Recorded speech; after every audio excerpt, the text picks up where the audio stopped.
హార్ముజ్లో ఇప్పటిదాకా ఏ షిప్పుని రానియము, వాణిజ్య షిప్పులు కూడా రానియమని వరుసపెట్టి దాడులు చేస్తూ వచ్చినటువంటి ఇరాన్ ఇప్పుడు అమెరికా తొక్కుడు, రెండో పక్కన గల్ఫ్ దేశాల నొక్కుడుతో రూటు మార్చుకుంది.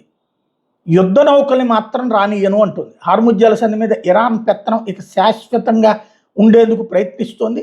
హార్ముజ్లోకి యుద్ధ నౌకల ప్రవేశం ఉండదని ఇరాన్ ప్రకటించింది.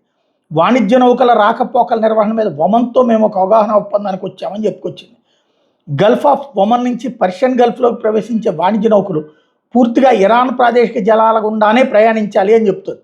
అలాగే బయటికి వెళ్లే నౌకలు కూడా ఇరాన్ ఒమన్ ప్రాదేశిక జలాల గుండానే ప్రయాణించాలని చెప్తుంది.